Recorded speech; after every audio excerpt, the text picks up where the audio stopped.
তৃণমূলের bank account নিয়ে তদন্তে এনফোর্সমেন্ট ডিরেক্টরেট। কলকাতার 4টি জায়গায় তল্লাশি ইডির। তৃণমূলের অ্যাকাউন্টে কি ঢুকেছিল শিক্ষা দুর্নীতির টাকা, কয়লা পাচার, বালি পাচারের টাকাও কি ঢুকেছিল তৃণমূলের অ্যাকাউন্টে?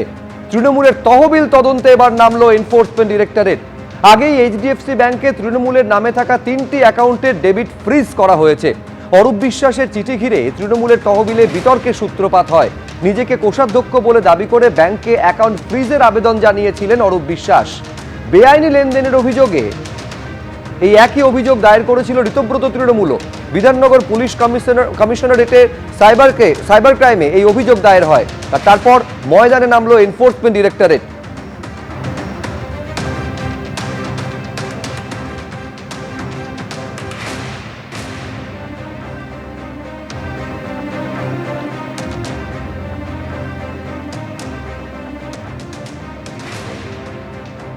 এই মুহূর্তে আমরা রয়েছি রাধাবাজার স্ট্রিটে এবং সেখানে ইডির তরফে যারা অফিসিয়ালস রয়েছেন তারা কিন্তু ইতিমধ্যে অভিযান চালানো শুরু করেছেন।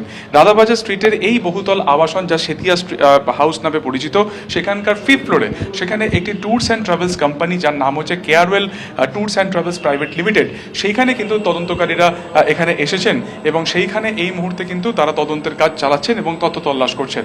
ইডি সূত্রে যেটা জানা যাচ্ছে যে টিএমসির ব্যাংক অ্যাকাউন্ট রিলেটেড এই মামলাতে তারা এই ট্যুরস অ্যান্ড ট্রাভেলসের কি ভূমিকা রয়েছে সেটা তারা খতিয়ে দেখার জন্য কিন্তু এখানে তারা তল্লাশি অভিযান চালাচ্ছেন। মূলত এই ট্যুরস অ্যান্ড ট্রাভেলসের মাধ্যমে তৃণমূলের নেতারা ভোটের আগে বা বিভিন্ন সময় তারা কিন্তু বেশ কিছু জায়গাতে বুকিং করতেন এবং এই ট্রাভেলস কোম্পানির মাধ্যমে কিন্তু চপারও বুকিং হতো।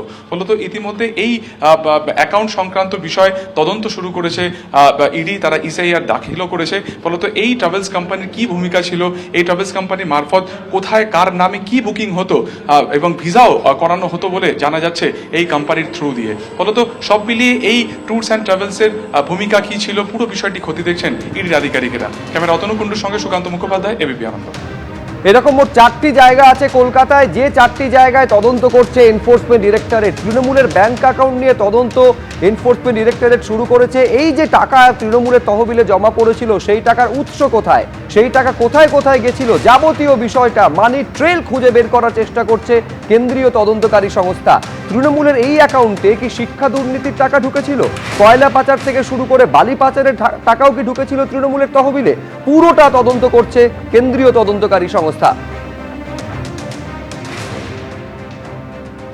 আমাদের তৃণমূল কংগ্রেসের অ্যাকাউন্টে যতগুলো অ্যাকাউন্ট আছে, 11টা বা তারও অধিক অ্যাকাউন্ট হতে পারে, সে অ্যাকাউন্টে যে পরিমাণ টাকা আছে, কত টাকা আছে, টাকার সোর্স অফ ফান্ডের উৎস কী এবং কোথায় কিভাবে খরচ হয়েছে, আমরা বিধাননগর সাইবার ক্রাইম থানায় গিয়ে লিখিতভাবে আমরা জানতে চেয়েছি। তার কারণ হচ্ছে স্বচ্ছতা বজায় রাখা আমাদের প্রয়োজন আছে।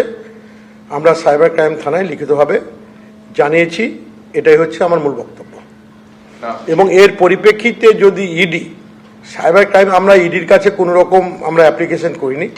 এবার সাইবার ক্রাইম থানা এর সোর্স কি, উৎস কি, কোথা থেকে এসছে, এবার কেন ইডি এসছে, কিভাবে ইনকোয়ারি করছে, কোথায় তদন্ত করছে তারা বলতে পারবেন না, আমাদের এটা জানা নেই। আমরা আমাদের সাইবার ক্রাইম থানায় আমাদের বক্তব্য আমরা রেখেছি। আপনি প্রথম এটা নিয়ে ব্যাংককে জানিয়েছিলেন এটা ফ্রিজ করার জন্য, এরপর বিধাননগর সাইবার পিএস এবং তারপর এনফোর্সমেন্ট ডিরেক্টরেট টাকার উৎস নিয়ে প্রশ্ন উঠছে। আমি এই বিষয়ে কিছু জানি না। আমি তো জানেন এখানেই ছিলাম, বিধাননগরই ছিলাম।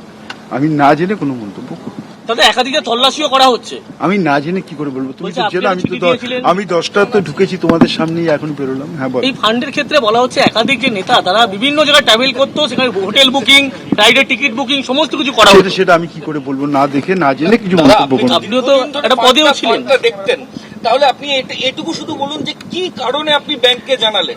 আমি এইটা বিষয়ে পরে মন্তব্য করব। এবিপি আনন্দ এগিয়ে থাকে, এগিয়ে রাখে।